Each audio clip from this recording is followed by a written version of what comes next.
நீங்கள் பார்த்துக் கொண்டிருப்பது உங்கள் அபிமான வாலு டிவி. இவன் உங்களில் ஒருவன்.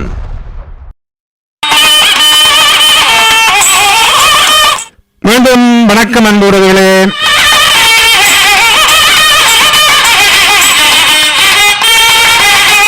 அடுத்த ஒரு மணி நேரங்களுக்கு வானொலி வருகிறது. கதைக்கப் போகிறோம். கலை நேரம் 12:30 ஐக்கியராட்சியத்தில் 11:30, கனடா கிழக்கு பிராந்தியத்தில் காலை 6:30, தமிழகம் மற்றும் தாயகத்தில் பிற்பகல் 4 மணி.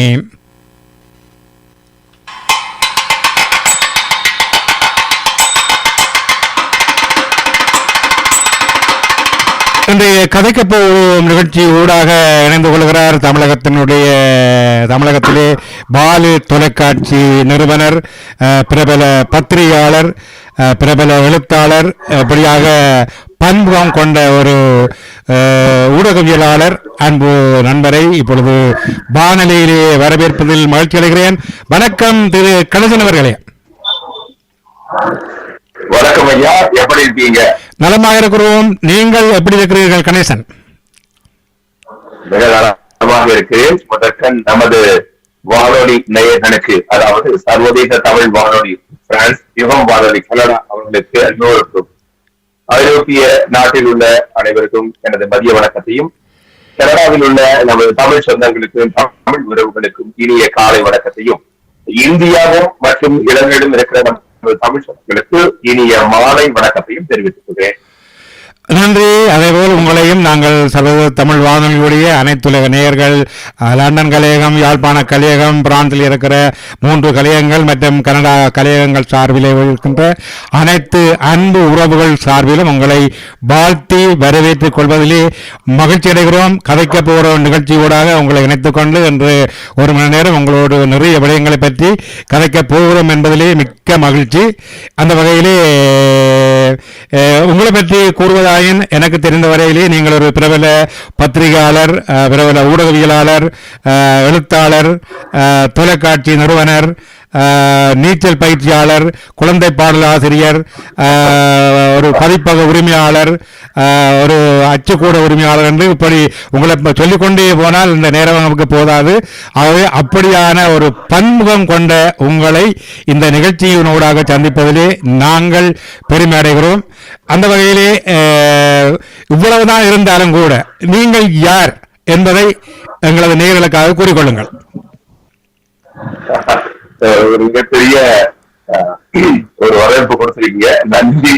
நான் ரொம்ப சின்ன பையன். என்னை பத்தி சொல்லணும் அப்படின்னா, என்னோட சொந்த ஊர் வந்து தமிழ்நாட்டுல சேலம் மாவட்டம் ஆத்தூர் தான். அங்கதான் நான் பிறந்தது. எங்க அப்பா அம்மா வந்து ரொம்ப ஏழ்மையான குடும்பத்துல இருந்து வந்தவங்க. அதாவது என் பிறப்பும் வந்து ஏழ்மையான பிறப்பா தான் இருந்தது. எங்க அப்பா அம்மாவுக்கு நாங்க மொத்தம் 3 பசங்க.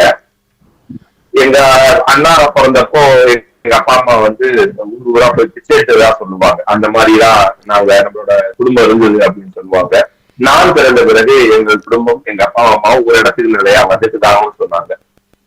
அந்த மாதிரி வந்த குடும்பத்துல இருக்கிற நான் அரசு பள்ளிகள்ல தான் படிச்சேன். 1ஆம் வகுப்புல இருந்து 8ஆம் வகுப்பு வரைக்குமே எங்க ஆத்தூர் முல்லைவாடியில் இருக்கிற அரசு நடுநிலை பள்ளியில, அதாவது நகராட்சி நடுநிலை பள்ளியில நான் படிச்சேன்.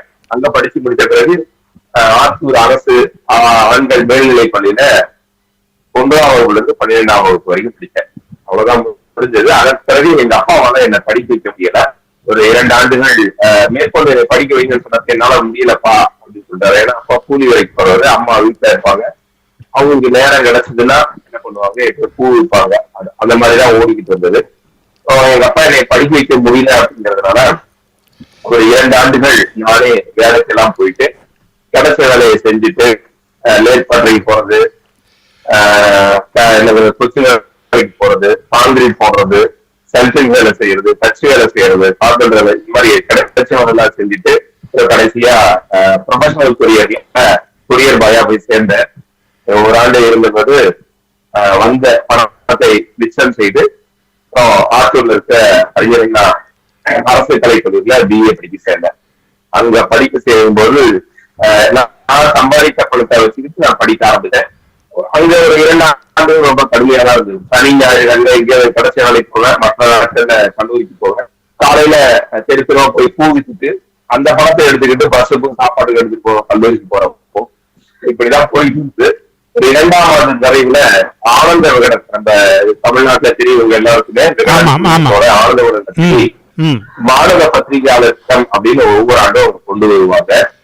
2001ல மாணவ பத்திரிகையாளர் திட்டம் அறிவிச்சிருந்தாங்க. அப்ப நான் BA 2ஆம் ஆண்டு படிச்சுக்கிட்டு இருந்தேன். அப்போ தமிழ்நாடு முழுக்க 2047 பேர் விண்ணப்பிச்சிருந்தாங்க. அதுல 3 கட்ட தேர்வுகளுக்கு பிறகு 42 பேர் தேர்வானாங்க. இதுல நானும் ஒருத்தர். அந்த ஒரு தருணம் தான் என் வாழ்க்கைய அப்படியே தரம் மாற்றி விட்டுச்சு. ஏன்னா ஒரு வரலாறு படித்த இளங்கலை மாணவர் அந்த 3ஆம் ஆண்டு வரும்போது மாதம் 300 ரூபாய் அவங்க மாச சம்பளம் தருவாங்க. நமக்கு அந்த உதவித்தொகையா விவரம் தரும். நான் பத்திரிகைகளை எழுதலையும் 300 ரூபாய் தரும். அது எனக்கு ரொம்ப பேருதவியா இருந்தது. அப்பப்ப கட்டுரைகள் எழுதினா, கலைஞர் எழுதினா என்ன சன்மானம் தருவாங்க குறைந்த அளவு. அப்படி 3ஆம் ஆண்டுல வரும்போது நான் முழுக்க பத்திரிகையாளராகவும் கல்லூரியில அந்த படிப்புக்கு ஏற்ற மாணவராக இருந்தேன். அது மட்டும் இல்லாம நான் BA இளங்கலை படிக்கிறப்போ எனக்கு தமிழ் ஆசிரியராக இருந்தவர், அந்த தமிழ்துறை தலைவராக இருந்தவர் யாருன்னா இப்ப உலக புகழ்பெற்ற எழுத்தாளராக இருக்கின்ற பெருமாள் முருகன் ஐயா. மாபெரும்பாகன், பூனாட்சி, தீக்கரைகள், இன்னும் நிறைய படைப்புகளை தந்த பெருமாள் முருகன் ஐயா அங்க தமிழ்துறை தலைவராக இருந்தாரு. அவர்கிட்ட நான் தமிழ் படித்த மாணவன் ஒரு பெருமையா சொல்லிக்கிறேன். அவரு இருக்கிறப்போ என்னாச்சுன்னா என்னை பல துறைகள்ல அந்த தமிழ் துறையை என்னை செம்மைப்படுத்தி நாடகம், பேச்சு, கட்டுரை, கவிதை, இலக்கியம் அப்படின்னு நிறைய விதங்கள் அவங்க போட்டிகள் நடத்துவாங்க. ஆர்வமா என்னை கலந்துகிட்டேன், என்னை செதுக்கிக்கிட்டேன். அப்படி முடிச்ச பிறகு BA முடிஞ்சிச்சு. அடுத்து MA பண்ணலாமா அப்படின்ற யோசனை. இந்த BA பண்ணும்போது கூட ஒரு சுவாரஸ்யமான சம்பவம் என்னன்னா, அது முழுக்க கிராம சார்ந்த பகுதியில தான் வருவாங்க அந்த கல்லூரியில. மொத்தம் நாங்க 107 பேர் படித்தோம். அந்த BA தமிழ் வழி, ஆங்கில வழி இதெல்லாம் சேர்த்து படிக்கிறப்போ மொத்தம் 107 பேர். கடைசியா 3ஆம் ஆண்டு நிறைவு செய்து விட்டு வெளியே வருகிற போது அந்த கரண்ட் இயர்ல பாஸ் ஆறதுன்னு சொல்லுவாங்க. அப்போ மொத்தம் 5 பேர் தான் தேர்ச்சி பெற்றாங்க முழுமையா, எந்த ஒரு அரியரும் இல்லாம அந்த ஆண்டை தேர்ச்சி பெற்றது. எப்படின்னா மொத்தம் 5 பேர் தான். அதுல 4 பேர் பெண்கள், ஒரே ஒரு ஆண். அந்த ஆண் நான் மட்டும்தான். அப்படி வந்த பிறகு அடுத்து என்ன பண்றது, MA வரலாறு பண்ணலாம் அப்படின்னு யோசிச்சு இருக்கும்போது என்னுடைய தமிழாசிரியர், இன்னொரு தமிழாசிரியர் நல்லவண்டி ஐயா, அவர் இப்ப இல்ல, இந்த பூமியில இல்ல. ஆனா அவரும் வழிகாட்டி, அவரை போல ஒரு சிறந்த ஒரு மனிதனே மிக்க ஆசிரியரை பார்க்கவே முடியாது. அவர் என்ன சொன்னார்னா, நீங்க அடுத்து MA வரலாறு படிக்க கூடாது, நீங்க இதழியல் துறையில ரொம்ப நல்லா பண்றீங்க, நல்லா எழுத வருது, ஆனா உங்களுக்கான களம் இது இல்ல, நீங்க அடுத்து சென்னை போங்க, அங்க MA இதழியல் அப்படின்னு ஒரு படிப்பு இருக்கு, சென்னை பல்கலைக்கழகத்துக்கு அங்க போய் படிக்கணும்னு சொல்லிட்டு ஒரு சிகரெட் அட்டையில ஒரு சீல் இருக்கு, சீல் வச்சு என்கிட்ட கொடுத்தாரு, இவரை போய் பாருங்க அப்படின்னு. அந்த சிகரெட் அட்டையில யாரோட முகவரி இருந்தது அப்படின்னா, இப்போ உலக தமிழ் வானொலிகள்ல அதை பற்றி தன்னோட விரல் வைத்திருக்கின்ற திரு தங்க ஜெய்சக்தியோட முகவரி இருந்தது. அப்ப அண்ணன் அங்க MA 2ஆம் ஆண்டு படிச்சுட்டு இருக்கிறாரு இதழியல்ல. அப்புறம் அவரை தொடர்பு கொண்டபோது வாங்க அப்படின்னு சொல்லுவோம். அப்படி போய் அங்க MA போய் சேர்ந்தேன். அங்க சேர்ந்த பிறகு என்ன ஆயிடுச்சுன்னா, அதுவும் பெரிய ஒரு சோக கதைகள் தான். அங்க போறப்போ என்னால சென்னைக்கு போறதுக்கு பணம் இல்லை, அங்க படிக்கிறதுக்கு பணம் இல்லை. எங்க அம்மாட்ட சொல்றப்போ எங்க அம்மா பதறாங்க, என்னப்பா எப்படி சொல்ற கடைசி நேரத்துல, அப்பா காசு தரலையா, அப்பாட்ட கிட்டது எனக்கு இல்லை அப்படின்ட்டாரு. அப்புறம் எங்க அம்மா என்ன பண்ணாங்க, தன்னோட தாலி கொடியை கொண்டு போய் அடகு வச்சு அந்த சமயத்துல ஒரு 2000 ரூபாய் எடுத்து 2002ல 2000 ரூபாய் பெரிய பணம் எனக்கு. எப்போ தாலி அடகு வச்சு கொண்டாந்து கையில கொடுத்து, நீ போய் படிச்சாமி, நீ நல்லா படிக்கணும், எவ்வளவு கஷ்டப்பட்டுட்டோம், இதெல்லாம் படிச்சு பெரிய ஆள் ஆகணுமியா அப்படின்னு அம்மா அனுப்பிச்சாங்க. அந்த பணத்தை எடுத்துட்டு ஒரு நடு ராத்திரில அங்கிருந்து கிளம்பணும் தான். 2002 ஆகஸ்ட் 20 அங்க நான் நள்ளிரவு அங்கிருந்து கிளம்புறேன். ஆகஸ்ட் 21ஆம் தேதி சென்னைக்கு காலை எடுத்துக்கிறேன். இங்க எனக்கு யாரையுமே தெரியாது. என்னோட தூரத்து உறவு ஒருத்தவங்களோட வீடு இங்க இருக்குது சென்னையில, அதாவது சென்னை அவுட்டர்ல இருந்தது. அவங்க வீட்டை தங்கி இருந்து படிக்கிறதா அப்படின்னு ஒரு திட்டம். அப்படி இங்க சேர்ந்தப்போ அந்த உறவுகள் வீட்டு அவங்க கொஞ்சம் இதாகி போச்சு. ஒரு மாசம் கூட அங்க நம்மளால தாக்கு பிடிக்க முடியல. அவங்களோட கடுஞ்சல் பேசணும், ஒரு மாதிரியா பேச நமக்கு சரி வரல. நேரா நான் என்ன பண்ணிட்டேன், மெரினா கடற்கரையில போய் படுத்துட்டேன். 2 நாள் அங்கேயே படுத்து தூங்குறது, எழுதி காலையில பொது கழிவறையில போய் குளிச்சுட்டு நேரா பல்கலைக்கழகம் போயிடுறது. என்னோட ஆசிரியர் வந்து டி.ஆர். கோபாலகிருஷ்ணன் கோபாலகிருஷ்ணன் அவரு கண்டுபிடிச்சிட்டார். என்ன ஆச்சு, நீ எங்க இருந்து வேற எல்லாம் பண்ணிருக்காரு கேட்டா, இந்த மாதிரி ஆகி போச்சுங்க சார், என்ன பண்றது தெரியல அப்படின்னு எப்படி திட்டாரு. இது நீ என் ஐயா முன்னாடியே சொல்ல, இப்படி இல்லாம படிக்கணும், நீ ஏன்னா எனக்கு ஒரு உணர்த்தை சொல்ல வேண்டியது, உடனே நீ யூனிவர்சிட்டியில இப்படி இருக்கக்கூடாது, கிளம்பு நீ முதல்ல போய் திருவள்ளிக்கணியில மேன்ஷன் நிறைய இருக்கு, அது வந்து பேச்சுலர்ஸ் பேரடைஸ்னு சொல்லுவாங்க. அங்க போய் உனக்கு எந்த மேன்ஷன் உனக்கு பிடிச்சிருக்கோ அதை புடிச்சு பார்த்துட்டு ரேட் எல்லாம் விசாரிச்சுக்கலாம் அப்படின்னு சொல்லிட்டார். நீ கிளம்பு ஒரு சொல்லிட்டார். அங்க அப்போ 1000 ரூபாய்க்கு இருந்தது வாடகையில, 800 ரூபாய்க்கு இருந்து 700 ரூபாய்க்கு இருந்து 1000 ரூபாய்க்குலாம் அதுதான் ஒரு டீலக்ஸ் தான் நல்லா இருக்கும். ஆனா நான் பார்த்தது ஒரு 400 ரூபாய்க்கு பார்த்தேன். ஏன்னா ரொம்ப குறைஞ்சது அதுதான். ஏன்னா நம்மளால வந்து ஆசிரியருக்கு வந்து எந்த சிரமமும் வந்துடக்கூடாது அப்படின்றதுனால அதை போய் பார்த்துட்டு வந்தேன். அது மாதிரி சொன்னேன் என்னோட சார்கிட்ட. உடனே கையில ஒரு 1000 ரூபாய் பணத்தை கொடுத்து முதல்ல போய் அட்வான்ஸா கொடுத்துட்டு, இந்த ரூம்ல போய் நீ வந்து புக் பண்ணிக்கோ, நீ அங்கிருந்து அது படி, உனக்கு படிக்கிறதுக்கான என்ன செலவாக நான் பாத்துக்கிறேன், பட்னி பசியமா அது படிக்காத, நீ நல்லா படிச்சா போதும் அப்படின்னு எங்க குரு கொஞ்சம் வழிகாட்டினார். 1 வருஷம் அவர் தான் பாத்துக்கிட்டாரு. 2வது வருஷம் அவர் என்ன பண்ணாருன்னா, நீ அந்த பேஷன் இருக்கக்கூடாது, 2வது வருஷம் நான் வந்து யூனிவர்சிட்டி ஹாஸ்டல் பாத்து தரேன், பல்கலைக்கழக விடுதியிலே பாத்து தரேன், நீ அங்க இருந்துக்கோ அப்படின்னா. அப்போ அவர் சொன்ன மாதிரி 2ஆம் ஆண்டு படிக்கிறப்போ பல்கலைக்கழக விடுதியில என்னை கொண்டு வந்து விட்டுட்டார். என் வாழ்க்கையில நான் பூமியில நல்லா சாப்பாடு சாப்பிட்டேன், நல்லா இருந்தேன் அப்படின்னா நான் அந்த 2ஆம் ஆண்டு முதுகலையில படிச்ச அந்த பல்கலைக்கழக விடுதியோட வாழ்க்கை தான் என் வாழ்க்கையில இன்னும் ராஜ வாழ்க்கை தான். நான் எம்ஏ 1ஆம் ஆண்டு படிக்கிறப்பவே என்ன ஆயிடுச்சுன்னா, என்னோட பல்கலைக்கழக இதயத்துறை மாணவர் இங்க வந்தா எல்லா ஆங்கிலத்துல பேசுறாங்க, கம்யூனிகேட்டிவ் ஒன்லி இன் இங்கிலீஷ். நான் வந்து ஒரு கிராமம் சார்ந்த பகுதிக்கு வந்திருக்கேன் இந்த சென்னைக்கு. எனக்கு சென்னை புதிதாக இருந்தது. நான் சென்னை வந்த முதல் 3 நாள் அந்த பல்கலைக்கழகத்துல இந்த முதல் 3 நாள் வந்து எங்க வாழ்க்கையை வெறுத்துச்சு. தெரியாம இங்க வந்து மாட்டிக்கிட்டோம், நம்ம பேசாம நம்ம அப்பா அம்மாவை கூட இருந்திருக்கலாம், வந்த நம்பி கூட இருந்திருக்கலாம், ஒரு வந்துட்டமே அப்படின்னு ரொம்ப ரொம்ப புலம்புறேன். ஆனா அப்புறம் என்ன பண்றது, வந்தாச்சு, அம்மா காலையில அடகு வச்சு நம்ம கொடுத்துருக்காங்க, நம்ம அப்படி விட்டுட்டோம்னா வீணா போயிடுவோம், அது நல்லா இருக்காது அப்படின்னுட்டு நான் என்ன பண்ணேன், படிக்க ஆரம்பிச்சேன். அந்த பல சிரமங்களை எல்லாம் தாண்டிதான் படிக்க ஆரம்பிச்சேன்.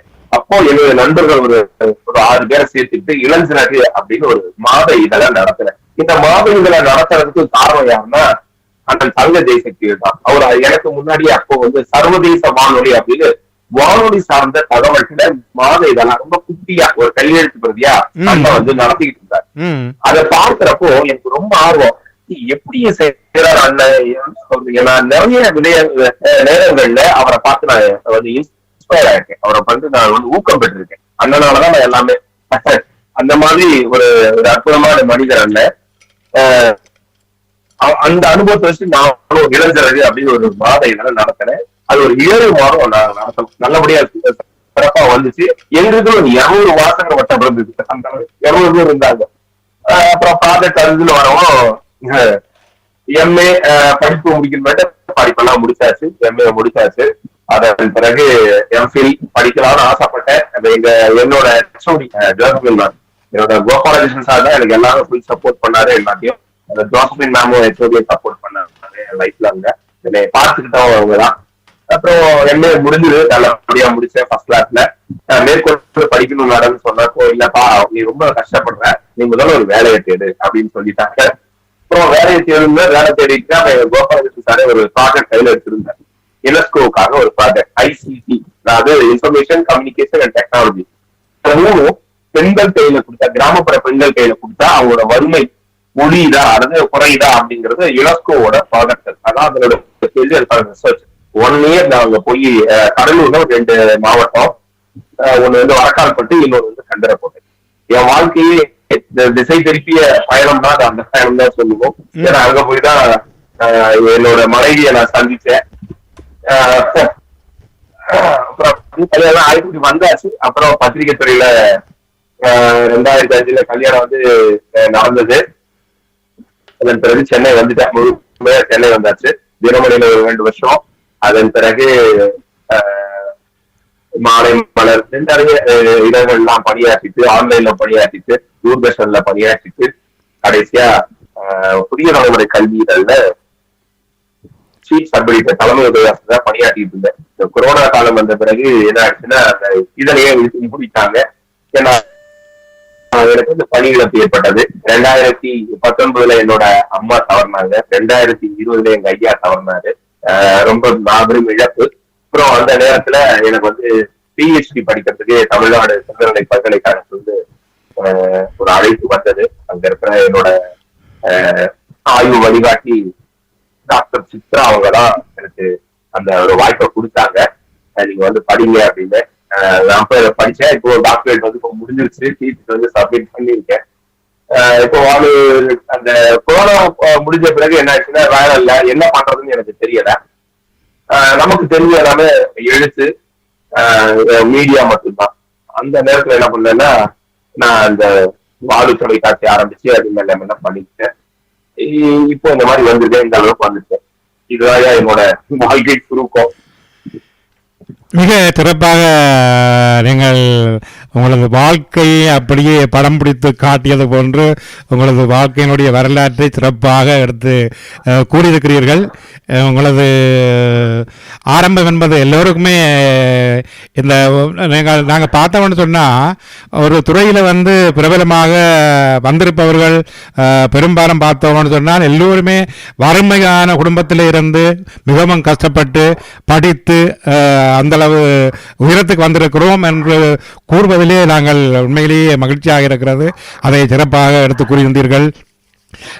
அந்த வகையிலே வந்து இன்றைக்கு உளவில்லாதவற்றையும் தாண்டி பல துன்பங்கள், துயரங்கள், அம்மாவுடைய இழப்பு, அப்பாவுடைய இழப்பு எல்லாவற்றையும் தாண்டி இன்று வந்து நீங்கள் ஒரு பிரபலமாகி இருக்கிறீர்கள். அந்த வகையிலே வாலு பதிப்பகம், வாலு தொலைக்காட்சி, வாலு நீச்சல் பயிற்சி, வாலி பிரிண்டர்ஸ் என்று சொல்லி பலவிதமான விடயங்களிலே ஈடுபட்டு வந்து கொண்டிருக்கிறீர்கள்.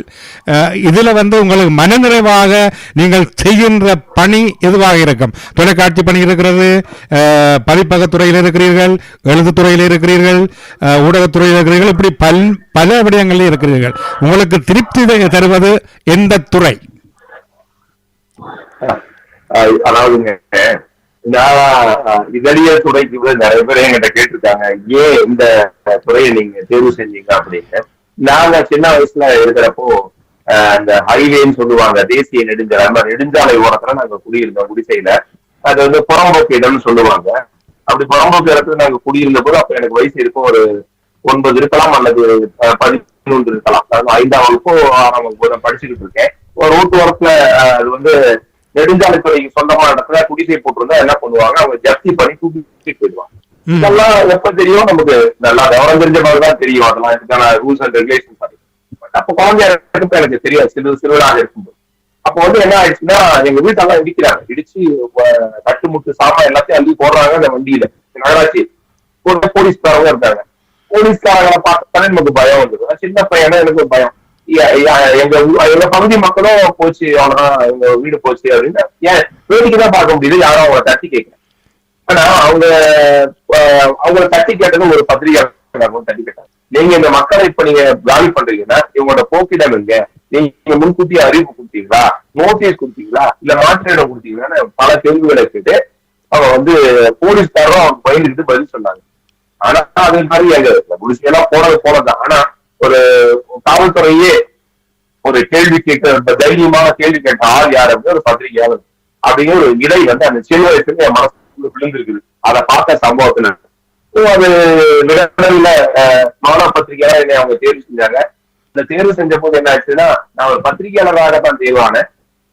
அதுல வந்து புகைப்பட கலைஞர், நிலப்பட கலைஞர் இன்னும் ஒரு ஆப்ஷன் இருக்குது.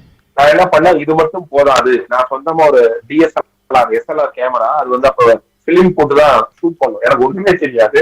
அந்த கேமராவை காசு கொடுத்து வாங்கி அதுக்கு தந்து வட்டி இந்த லேவாதையும் சொல்லுவாங்க, வட்டிக்கு பணம் வாங்கி எங்க அம்மா வாங்கி கொடுத்து அதுக்கு ஒரு 2000 செலவு பண்ணி, அப்போ அது பெரிய பணம், அது ஒரு கேமரா வாங்கி அதை எடுத்த முதல் படம் வந்து எங்க அப்பாவும் அம்மாவும் தான் நான் எடுத்தேன். அது கண் முன்னாடி நான் வச்சிருக்கேன். அந்த படம் தான் நான் எடுத்த முதல் படம்.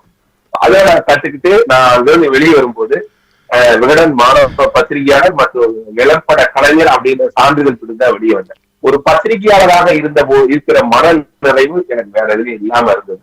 அப்போ நான் பத்திரிகையாளராக பணியாற்றி கொண்டிருந்த போது என்ன ஆச்சுன்னா, எழுத்துத்துறையில கைவிசா என்ன கால்விசா என்ன அப்படின்னு ஒரு எண்ணம் வந்தது. 2018 அதற்கான சூழல் அமைஞ்சது. அந்த சூழல் எப்படி அமைஞ்சதுன்னா அது ஒரு சுவாரஸ்யமான சம்பவம் தான். நான் வேலை தேடி இருந்துட்டு இருந்த போது சுருதிலயா அப்படின்னு சொல்லிட்டு ஒரு ஒளி நிறுவனம், ஒளி தகடு தயாரிக்கிற நிறுவனம், அவங்க வந்து இந்த ஐயப்பன் பாடல்கள், சாமி பாடல்கள் எல்லாம், பக்தி பாடல்கள்லாம் அவங்க வந்து தனியா ஒரு இசைக்குழு வச்சு பாடல்களை வச்சு பாட வச்சு அந்த இசைத்தகடுகளை தமிழ்நாடு உலகம் எங்கும் வந்து விற்பனை செய்யற அந்த நிறுவனம் அது சுருதிலயா. அங்க நான் வந்து என்னோட பழனி அப்படின்னு ஒருத்தர் இருந்தாரு, அவர்கிட்ட நான் வேலை செஞ்சுட்டு இருந்தேன். மேனேஜர் மாதிரி வச்சுக்கோங்களேன். அப்படி வேலை செஞ்சுட்டு இருக்கப்போ அந்த ஸ்டுடியோல தான் எங்களோட ரெக்கார்டிங் தான் நடக்கும். என்ன ரெக்கார்டிங், வாய்ஸ் ரெக்கார்டிங் நடக்கும், சாங் ரெக்கார்டிங் நடக்கும். அப்போ நான் கவிதைகள் பாடல்கள்லாம் எழுதுவேன். என் பாடலுக்கு இசையமைப்பாங்க, பாட வச்சு அதை வந்து அப்போ அந்த இருக்கிற அந்த ரிலையன்ஸ் எல்லாம் அப்ப கிடையாது, ஏர்டெல் இதெல்லாம் ஒரு நிமிஷத்துல அந்த கண்டென்ட் ஒளிபரப்பாகும். அதற்கான கண்டென்ட் வந்து நாங்க தான் தயாரிச்சு கொடுத்துருந்தோம்.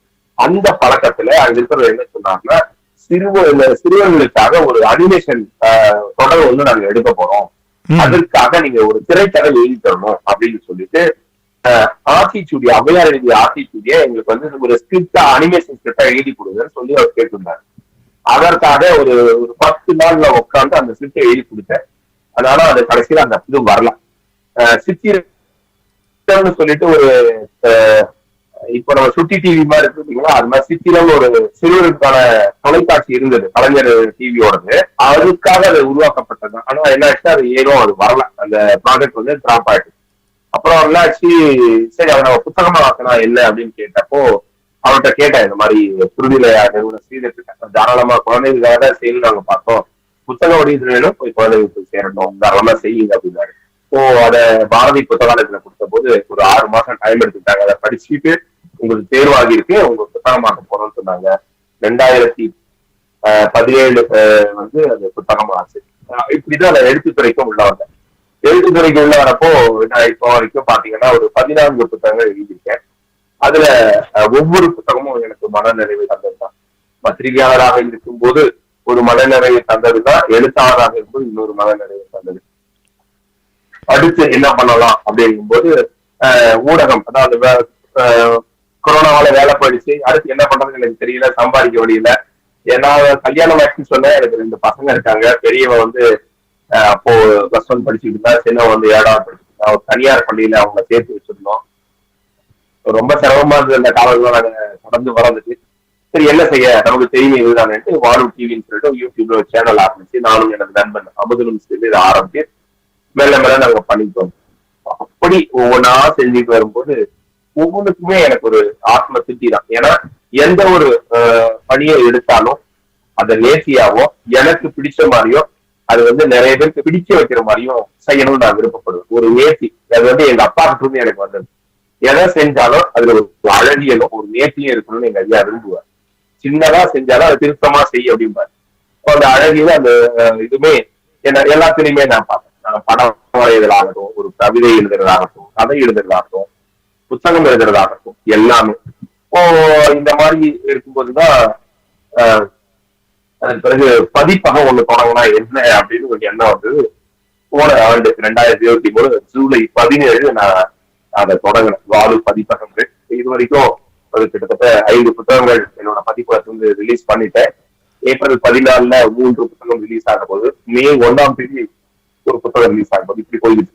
இதுதான் என்னோட இதற்கான பதில். எனக்கு நான் செய்கின்ற ஒவ்வொரு வேலையுமே நான் மன நிறைவோடு தான் செய்யறேன், ரொம்ப இதை பண்ணிதான் செய்யறேன். மிக சிறப்பு, மிக அருமையாக கூறினீர்கள். அந்த வகையில் வந்து இந்த பாடல்கள் எழுதியிருக்கிறீர்கள், இசையமைக்கப்பட்டிருக்கிறது. அப்படி பார்க்கிற பொழுது இந்த குழந்தை பாடல்கள், பல பாடசாலையிலே குழந்தைகளுடைய பாடல்கள், நீங்கள் எழுதிய பாடல்கள், இசையமைத்த பாடல்கள் பாடப்படுகிறது, அது பற்றி சொல்லுங்க.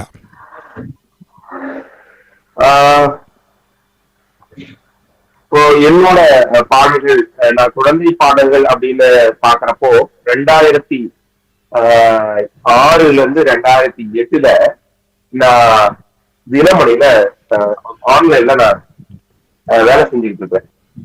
என்னோட எண்ணங்கள்லாம் என்ன ஆயிடுச்சுன்னா, நான் எழுதணும், ஒரு பத்திரிகை துறையில கொஞ்சம் வரணும்னு நான் நினைச்சுக்கிட்டு இருந்த போது எனக்கு வேலையாட்டு எங்க கிடைக்கும், ஆன்லைன்ல கிடைச்சது. வெப்சைட்ல போயிட்டு பணியாற்றுற மாதிரி, அதாவது அன்றாட செய்திகளை நான் மொழிபெயர்ப்பு பண்ணி தமிழ்ல அதை டைப் பண்ணி அது வெப்சைட்ல போடணும். இதே தினமும் இதே ஒரு வேலையாவும் இருக்கே, இது நான் மாற முடியலையே, ஒரு செக்குமாறு மாதிரி இருக்கிறமே அப்படின்னு ரொம்ப வருத்தப்பட்டேன். அப்ப என்ன ஆச்சுன்னா, தினமணியிலோட சிறுவர் மணின்னு ஒரு இதழ் இப்போ வருது, இப்போ வந்துட்டு இருந்தது. அதுக்கு பாடல் எழுதுனா என்ன, சிறுவர்களுக்காக எழுதலாமே, கதைகள் எழுதலாமே அப்படின்னு ஒரு எண்ணம். நான் சிறுவர்களுக்காக கதைகள் எப்ப எழுதினேன் அப்படின்னா, நான் விகடன்ல இருக்கும்போது எழுத ஆரம்பிச்சேன் சிறுவர்களுக்கான கதைகள். விகடன்ல சுட்டி விகடன் அப்போ ரொம்ப பிரபலம், அதுல எழுதிட்டு இருந்தேன்.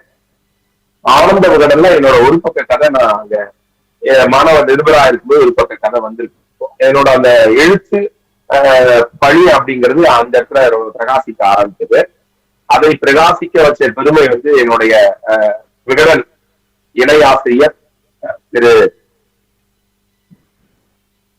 மாகாசி அப்படின்னு சொல்லக்கூடிய மாகா சிவஞானம் ஐயா, அப்புறம் எங்களுடைய ஆசிரியர் விகடன் ஆசிரியர் மறைந்த பாலசுப்ரமணியம் ஐயா, அவங்கதான் என்னோட எழுத்துக்களுக்கெல்லாம் நீர்வாய்ச்சி ரொம்ப அழகா செதுக்கி என்னை ஆளாக்குனாங்க.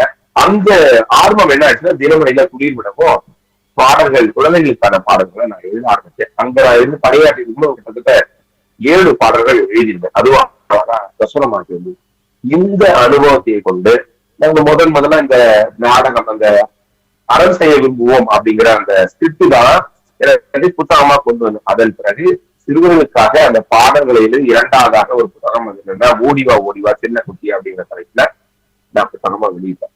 அதை நிறைய அரசு பள்ளி மாணவர்கள்ட்ட போய் சேர்ந்த போது அவர்கள் எல்லாமே ஒரு தாளத்தோடையும் ராகத்தோடையும் தானாகவே பாடி அவங்க பள்ளியில மகிழ்ந்தாங்க. அதை எனக்கும் நிறைய அணுகிட்டாங்க. அதெல்லாம் கேட்டு நான் ரொம்ப சந்தோஷப்பட்டிருக்கேன். இது என்னோட பாடல்கள் எல்லாமே ஒவ்வொரு படைப்பாளிக்கும் அந்த ஒரு ஆசை, நம்மளோட பாடல் உலகம் ஃபுல்லா இருக்கிற எல்லா மக்களுக்கும் போய் சேரணும். ஏன்னா எனக்காக அந்த பாட்டை நான் எழுதிக்கல, நான் குழந்தைகளுக்காக எழுதுறேன், அவங்களுக்கு அது போய் சேரணும், நல்ல விஷயங்கள் சொல்லணும் அப்படிங்கிறது தான். அதனால இப்போ அதனோட சில முயற்சிகளுக்கு பிறகு நிறைய பேர் என்னோட குழந்தை பாடல்களை, நான் எழுதிய சிறுவர் பாடல்களை எழுதி அதை பாடி ரசிச்சு அதை காணொலிகளாக எனக்கு அனுப்பிக்கிட்டு இருக்காங்க. அப்படி அனுப்பும்போது எனக்கு ஒரு அளவிலா சந்தோஷம். அதை என்னோட வாலண்டியில ஒளிபரப்பு செஞ்சுக்கிட்டு இருக்கிறேன். மிக்க மகிழ்ச்சி கணேசன் அவர்களே, மிக சிறப்பாக பதில் கூறிக்கொண்டிருக்கின்றீர்கள். அந்த வகையிலே இப்பொழுது உங்களது பாலு தொலைக்காட்சி பக்கம் வருவோம். இந்த தொலைக்காட்சியிலே எப்படியான நிகழ்ச்சிகளை நீங்கள் தொகுத்து வழங்கி கொண்டிருக்கின்றீர்கள், அதை பற்றி கூறுங்கள். வாடு டிவி அப்படின்ட்டு நான் ஆரம்பிச்சோம். எப்பன்னா ஜூலை 20, 2020 தான் நான் ஆரம்பிச்சேன். 2020 ஜூலை 19 நானும் என் நண்பனும் திட்டமிட்டோம். அந்த அன்று இரவு எல்லா வேலையும் செஞ்சு 20 லான்ச் பண்ணிட்டேன். அதனோட தொடக்கம் என்னவா இருந்தது அப்படின்னா, வாழுடன் கேளுங்கள் அப்படிங்கிற ஒரு கண்டென்ட்டை நான் உருவாக்குறேன். அதாவது என்னன்னா, சுஜாதா ஏன் இடத்து எப்படி அப்படின்னு ஒரு கேள்வி பதில் புத்தகம் வச்சிருந்தாரு. விகடன்ல மதன் ஹாய் மதன் ஒரு பதில் எழுதுவாரு. கிரைம் நாவல்ல ராஜேஷ்குமாரிடம் கேள்விகள் ஒரு கேள்வி பதில் பகுதி வரும். இதெல்லாம் நான் ரொம்ப படிச்சு ரொம்ப, ஏன்னா அந்த பொது அறிவுங்கிறது நமக்கு வாத்துக்கிட்ட காலமும் உண்டு. எனக்கு ரொம்ப ஆர்வம், எனக்கு ரொம்ப பிடிக்கும். இந்த மாதிரி நாம ஒரு கேள்வி பதிலா உருவாக்கணும். ஆனா இப்ப எல்லாருமே யூடியூப்னு பார்த்துட்டா அவங்க சமையலுக்கு போறாங்க, என்னென்னமோ செய்யறாங்க. ஆனா பொது அறிவு சார்ந்த ஒரு எளிமை தமிழ்ல கொடுத்த தாள் இல்ல. எந்த கேப் இருக்கு, அந்த கேப்பை நம்ம அடையாளம் கண்டு அதை ஃபில் பண்ணினோம்னா அது சக்சஸ் ஆகலாம் அப்படின்னு ஒரு திட்டமிட்டு வாழுவிடம் கேளுங்கள் அப்படின்னு ஒரு நிகழ்ச்சியை ஆரம்பிக்கும். அதனோட முதல் கட்டமா என்ன பண்ணுவோம்னா, யாரு வேணாலும் கேள்வி கேட்கலாம். அந்த கேள்வி கேட்கறவங்களோட வீடியோவும் நான் கொடுக்கின்ற பதிலும் ஒன்னா இணைச்சு அது சேனல்ல போடுவோம்.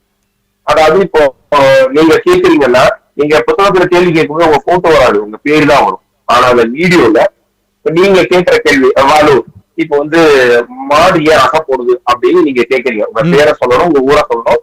மாடு ஏன் அசை போடுது, பதில் சொல்லுங்க வான்னு சொல்லணும். அந்த வீடியோ வந்து 10 செகண்ட் வரும். அந்த 10 செகண்ட் வீடியோ எனக்கு நீங்க அனுப்பணும். அந்த வீடியோ முன்னாடி விட்டு அதற்கான பதிலை நானும் என் நண்பரும் நான் பதில நல்லா ப்ரிப்பேர் பண்ணி உட்காந்துருவேன். என் நண்பன் வந்து ஒரு கேமராங்க, ஒரு ஸ்டுடியோ ஒரு இடத்துல நாங்க வச்சுக்கிட்டோம் சாங்கன்னு சொல்லிட்டு. தொடக்க காலத்துல அப்படிதான் நாங்க 3 பேரும் உட்காந்துக்குவோம். கண்டென்ட் நான் ரெடி பண்ணிடுவேன், பதில தயார் பண்ண அவங்க உட்காந்து ரைட்டிங் எல்லாம் செட் பண்ணிடுவாங்க. அந்த ஸ்டுடியோல ஓகே டேக் ஆரம்பியாச்சுன்னு பதில் சொல்லுவோம். அப்படி தினம் ஒரு வீடியோ காணொலியாக போட்டு நாங்க ஆரம்பிச்சோம். அது மெல்ல மெல்ல ஒரு நல்ல வளர்ச்சியை கண்டது. அதுல நான் ரொம்ப மகிழ்ந்து சொல்லணும் அப்படின்னா, மயில்சாமி அண்ணாதுரை சார் வந்து அவரே வாலண்டியரா என்னோட அந்த வாலு டிவியோட கமெண்ட்ஸ் கருத்துரை பக்கத்துக்கு வந்து அவரே பதில் தந்திருந்தார். ரொம்ப அற்புதமான நிகழ்ச்சி, அழகான அறிவியலையும் பொது அறிவியையும் ரொம்ப எளிய தமிழ்ல கொடுக்குறீங்க, ரொம்ப சந்தோஷம், அது நிறைய தொடரும் அப்படின்னு அவர் சொல்லியிருந்தாரு. ரொம்ப சந்தோஷமா இருந்தது. அது எங்களுக்கு இன்ப அதிர்ச்சியாக இருந்தது. இங்க சென்னையில ஒரு ஐஏஎஸ் அகாடமி அப்படி ஒரு நிறைய அகாடமி இருக்கு. அங்க ஒரு நண்பர் நமக்கு ஒரு புதிய நண்பர் கல்வியில நான் போய் நிறைய விஐபிகளை சந்திக்கிற போது அவரையும் நான் சந்திச்சு பேட்டி எடுத்திருந்தேன். நான் கொடுக்குற வீடியோ தான் என்னோட ஸ்டேட்டஸ்ல வைப்பேன்.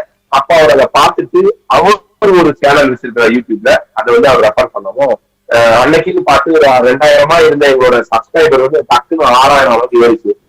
என்னது ஒரே நாள் அதுல ஏறிச்சுன்னு பார்த்தா அப்புறம் அவர் எனக்கு போன் பண்ணி சொன்னார், நான் தான் உங்களுடைய சேனல் வந்து அறிமுகப்படுத்தியிருக்கேன் எங்களோட மக்களுக்கு பொது அறிவு சார்ந்த விஷயங்களை, நீங்க படிங்க, ஐஏஎஸ் பசங்களை ஐஏஎஸ் ப்ரிப்பேர் பண்றவங்க இதை பாருங்க அப்படின்னு சொன்னேன்னு அவர் சொன்னார்.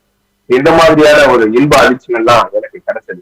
இப்படியே ஒரே துறையிலேயே இருந்த எப்படி அப்படின்ற மாதிரி யோசிச்சுட்டு இருக்கும்போது என்ன ஆயிடுச்சுன்னா, என் நண்பர்கள் அப்ப கொரோனா கொஞ்சம் விளக்கப்பட்டது, என் நண்பர்களும் தெரிஞ்சுட்டாங்க, இல்ல எங்களோட வேலைகள் இருக்கு, நாங்க எங்க வேலைகளை பார்க்கணும்.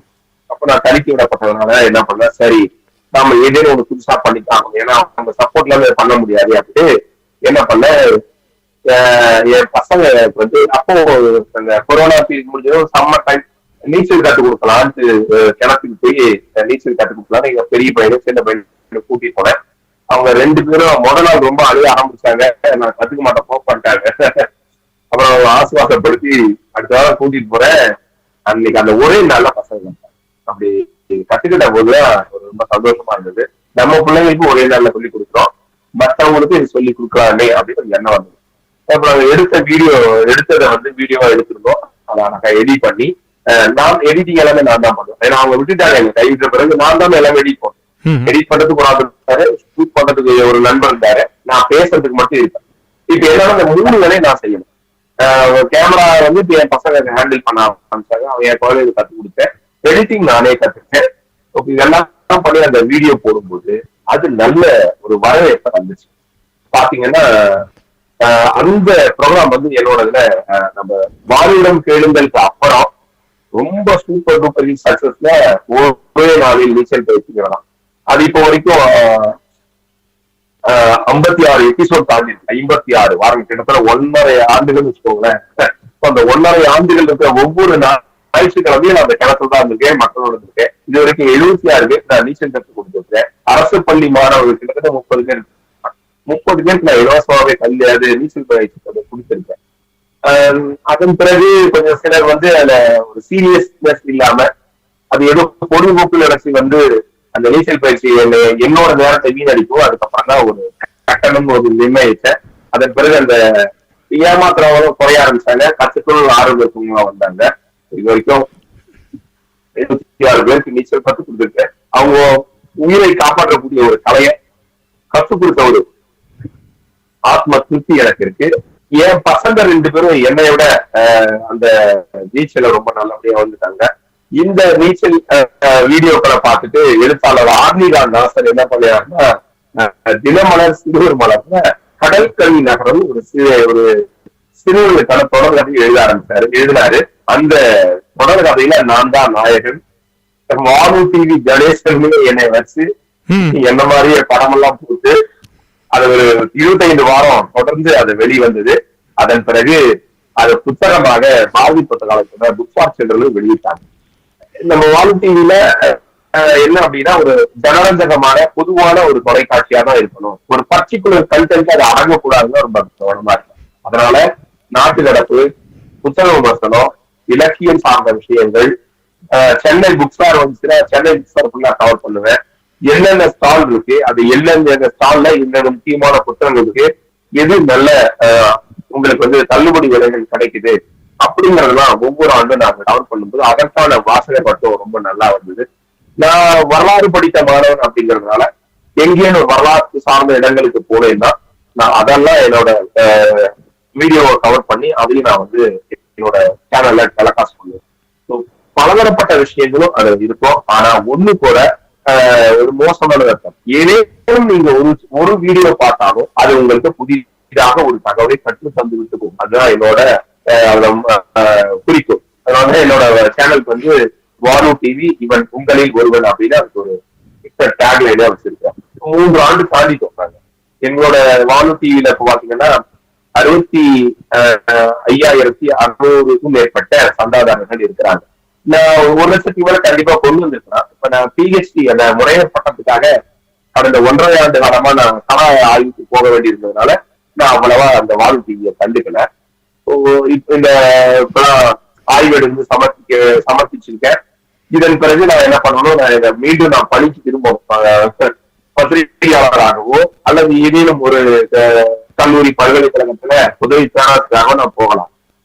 இப்போ நான் என்ன பண்ணிக்கிட்டேன்னா நான் வாலு பதிப்பகம் ஒண்ணு தொடங்கி நிறைய பேருக்கு அந்த வாய்ப்புகளும் கொடுத்துருவேன். நான் எந்த பக்கம் போக போறேன் எனக்கு தெரியல. வாலு டிவி ஆனா எதையும் நான் விட மாட்டேன். எல்லாத்தையுமே நான் கொண்டு போகணும்னு தான் ஆசைப்படுறேன். வாழ்த்துக்கள், மிக அருமை. உங்களது பணி அதை விட நீங்கள் இந்த தொலைக்காட்சி ஊடாக அந்த நீச்சல் பயிற்சியை கொடுத்து கொண்டு வருவது, நான் கூட அடிக்கடி உங்களது தொலைக்காட்சியை பார்ப்பேன். இந்த நீச்சல் பயிற்சி என்பது ஒரு நாளிலேயே நீச்சல் பயிற்சி கற்றுக் கொடுப்பது என்பது மிக சிறப்பு. மிக சிறப்பான அந்த பணியை செய்தவர்கள். அதை விட வந்து இலவசமாக மாணவர்களுக்கு எல்லாம் கற்றுக் கொடுத்து கொண்டு வருகிறீர்கள். உங்களுக்கு வாழ்த்துக்களை கூறிக்கொள்கிறோம். அடுத்து இப்பொழுது கிட்டத்தட்ட நீங்கள் உங்களது படைப்புகளாக கிட்டத்தட்ட 15க்கும் அதிகமான நூல்களை எழுதியிருக்கிறீர்கள். எத்தனை நூல்கள்லாம் எழுதினாலும் நமக்கு திருப்தியான நூல், நமக்கு பிடித்த நூல் என்ற ஒரு தெரிவு இருக்கும். அந்த வகையிலே எப்படியான நூல்கள் உங்களுக்கு, நீங்கள் எழுதிய நூல்களிலே உங்களுக்கு விருப்பமான, பிடித்தமான அல்லது சிறப்பாக கூறக்கூடிய நூல்கள் எவை? இது கேட்கறது கொஞ்சம் என்ன சொல்றதுன்னா, உங்களோட குழந்தைகள்ல எந்த குழந்தை உங்களுக்கு பிடிக்கும் அப்படின்னு கேட்கிற மாதிரி இருக்கு. ஏன்னா இந்த 14 குழந்தைகளும் எனக்கு ரொம்ப மிகவும் பிடித்தமானதான். ஏன் அப்படின்னா ஒவ்வொன்றுமே நான் அதுக்கான கடுமையான உழைப்பை செலுத்திதான் கொண்டு வந்திருக்கேன். அறம் செய்ய விரும்புவோம் அப்படிங்கிற இந்த முதல் புத்தகம் பாத்தீங்கன்னா இலங்கையில் இருக்கிற தேசிய நூலகத்தில், சிங்கப்பூரில் இருக்கிற தேசிய நூலகத்தில் இடம்பெற்றிருக்கு. ஏன்னா அது ஒரு நாடகம். ஔவையாரோட ஆத்திச்சூடிய சமகால ஒரு சூழலுக்கு ஏற்ப அது 13 நாடகமாக 13 சீனாக எழுதியிருக்கிறது. ஒரு சீன ஒரு காட்சியை வந்து நீங்க 1.5 நிமிடத்துல 2 நிமிடத்துல நடிச்சிடலாம். 4 குழந்தைங்க சேர்ந்தாத நடிச்சு அதனோட பொருளை புரிய வச்சலாம். அக்கம் சுருக்கி எல்லாம் என்னன்னு தெரியாது. அந்த காட்சியை நடிச்சாங்கன்னா அது புரிஞ்சிடும். அது எனக்கு அந்த புத்தகம் ரொம்ப பிடிக்கும். இந்த ஓடிவா சின்ன குட்டிங்கிறது ஒரு சிறுவர்களுக்காக எழுதப்பட்ட சிறார் பாடல். அது ஒரு வகை. அந்த வாழ்வுடன் கேளுங்கள் நான் சொன்னேன் இல்லையா, இத வந்து தினமலர்ல, அதாவது கன்னியாகுமரி, திருநெல்வேலி, நாகர்கோவில், இந்த தூத்துக்குடி இந்த வட்டாரத்துல ஒரு தினமலர் வந்து வெளியாகிட்டு அந்த இதுக்காக நான் வாழ்வுடன் கேளுங்கள் ஒரு தொடர், கேள்வி பதில் தொடர் வந்து நான் எழுதிட்டு வந்தேன். அதுக்கப்புறம் கேட்டாங்க அந்த பத்திரிகையில் இருக்கிறவங்க, சார் நீங்க இது மாதிரி தொடர் எழுதுங்க, வாசகர்கள் கேட்கிற கேள்விக்கு நீங்க பதில் சொல்லுங்க, தாராளமா சொல்றேன் அப்படின்னு சொல்லுங்க. ஒவ்வொரு வாரமும் அந்த வாசகர்கள் கேட்கிற கேள்விகள் கடிதத்தின் வாயிலாக எனக்கு அனுப்பி வச்சுருவாங்க. வாழுடன் கேளுங்க அதற்கான பதில்களை எழுதி அங்க வந்து பப்ளிஷ் ஆயிட்டு இருந்தது. அதையெல்லாம் தொகுத்து வாழுடன் கேளுங்கன்னு ஒரு புத்தகம் போட்டேன். அப்புறம் குறுக்கெழுத்து புதிகளும் அவங்க கேட்டிருந்தாங்க. தமிழ்ல வந்து குறுக்கெழுத்து புதிகள் வாரமலர்ல நான் சின்ன வயசுக்கு ரொம்ப போடுவேன். அது எனக்கு ரொம்ப பிடிக்கும். என்னோட அறிவு சார்ந்த விஷயங்களையும் சொல் சார்ந்த விஷயங்களையும் நிறைய அது வளப்படுத்தும். சொல்லாற்றலையும் மொழியாற்றலையும் புதறிவாற்றலையும் வளர்க்கறதுல அதற்கு நிகர் கிடையவே கிடையாது. அதனால அங்க என்ன பண்ணினேன்னா குறுக்கெழுத்து பதிவுகளை எழுத ஆரம்பிச்சு. சிறுகதைகள் நிறைய பேர் என்ன சொன்னாங்கன்னா குழந்தைகளுக்கான கதைகள் வேணும் அப்படின்னு சொன்னாங்க. நான் புதிய தலைமுறை கல்வியில சீஃப் செக்ரட்டரியா இருக்கிற போது தமிழ்நாட்டில் இருக்கிற நிறைய அரசு பள்ளிகளுக்கு நான் சிறப்பு விருந்தினராக என்னை கூப்பிடுவாங்க, கல்லூரிகளிலும் என்னை பேச கூப்பிடுவாங்க. இந்த மாதிரி புத்தகங்கள் எழுத ஆரம்பிச்சதுனால அங்க இருக்கிற ஆசிரியர் என்ன சொன்னாங்கன்னா, எங்க பசங்களுக்கு கதைகள் இல்லை, நீங்க கதைகளும் எழுதணும்னு சொன்னோம், சிறுவர்களுக்கான கதைகளும் எழுதுவோம் அப்படின்னு சொல்லிட்டு மாஜாவியும் தீவிர அப்படின்னு ஒரு சிறுகதை தொகுப்பும் எழுதினேன். அப்புறம் அது இன்னும் பார்த்தலன்னு ஒரு டும் டும் டும் தண்டோரா அப்படின்னு ஒரு சிறுவர் பாடல் தொகுப்பு, அதன் பிறகு மயில் போட்ட கணக்குன்னு ஒரு சிறுவர் கதை தொகுப்பு, இப்படி ஒவ்வொன்றும் ஒவ்வொரு வெரைட்டியாக கொடுக்க ஆரம்பிச்சேன். நான் அந்த குறுக்கெழுத்து பதிவுகளை வந்து பாரதி புத்தகத்துல குறுக்கெழுத்து 60 அப்படின்னு தலைப்புல அந்த புத்தகமா பதிப்பிச்சோம். அதுல நான் என்ன ஒரு வேலை செஞ்சிருக்கேன்னா, ஒவ்வொரு மொத்தம் 60 குறுக்கெழுத்து பதிவுகளை கொடுத்திருப்பேன். அந்த 60க்கும் விடைகள் தரும்போது அந்த விடைக்குள்ள இருந்து ஒரு 2 இதுவரை மக்களுக்கு தெரியாத அல்லது அறிந்து கொள்ள வேண்டிய விஷயத்தை மட்டும் அந்த சொல்ல எடுத்து வச்சு அது என்சைக்ளோபீடியா மாதிரி அதுக்கு வந்து நிறைய தகவல்களை வெளியவே கிடைக்காத தகவலா நிறைய ரிசர்ச் பண்ணி இன்டர்வியூ பண்ணி நிறைய பேர்கிட்ட பேசி அதை எடுத்து அந்த புத்தகத்துல கொடுத்தேன். அந்த புத்தகத்தோட வீச்சு ரொம்ப அதிகமா இருந்தது. அது என்ன பண்ணுச்சு அப்படின்னா, கொரோனா பீரியட்ல தமிழ்நாடு அரசு பாடநூல் கழகத்தில மொழிபெயர்ப்பு துறையின் துணை இயக்குநராக இருக்கிறவர் டாக்டர் சங்கர சரவணன். அவர் என்ன பண்ணிருக்கிறாரு, இந்த புத்தகத்தை வாங்கிட்டார். 2020 ரிலீஸ் ஆச்சு, ஜனவரில ரிலீஸ் ஆச்சு. மார்ச் மாசம் கொரோனா ஊரடங்கு போட்டாங்க. அது வாங்கி போனவர் வீட்டுல அவரோட மனைவி அவரோட பையன் தினமும் ஒரு குறுக்கெழுத்து பதிவுகளை போடுவாங்க. போட்டு அதுக்கான விடைகள் பின்னால் இருந்தாலும் பார்க்க மாட்டாங்க, பார்க்க விட மாட்டாங்க அவங்க பையனை. அவருக்கு நிறைய இன்னும் தெரியலன்னா இன்னும் சில விடை குறிப்புகளை அவர் இன்னும் கூடுதலா சொல்லுவோம். அந்த பையன் எழுதி தன்னோட மொழியையும் தன்னோட சொல்லாற்றலையும் புது அறிவும் வளர்ந்துக்கிட்டாரு அப்படின்னு எனக்கு அப்புறமா எனக்கு போன் பண்ணி சொல்லுவாரு. இந்த புத்தகத்தோட அடுத்த பதிப்பை நான் எதிர்பார்க்கிறேன், அடுத்த பாகம் அப்படின்னு கேட்டாரு. நான் சொல்றேன் சார் அப்படின்னு நான் சொன்னேன். 2வது பாகம் என் கையில தயாரான பிறகு நான் இந்த வழக்கமான பதிப்பு கேட்டபோது இல்ல இது அந்த அளவுக்கு போகல அப்படின்னு சொல்லிட்டாங்க.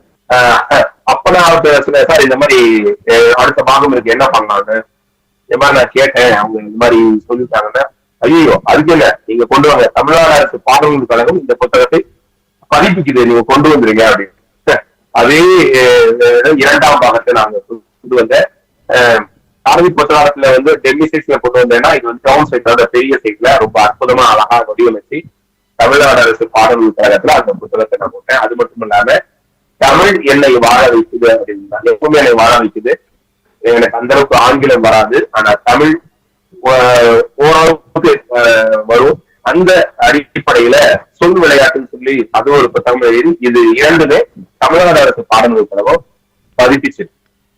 இந்த பாரதி புத்தகாலயம் தான் என்னுடைய எழுத்துலக தாய் வீடு. அவங்கதான் என்னை முதல்ல ஒரு எழுத்தாளராக இந்த தமிழ் ஊர் நல்லுலகத்தை அறிமுகப்படுத்தாங்க.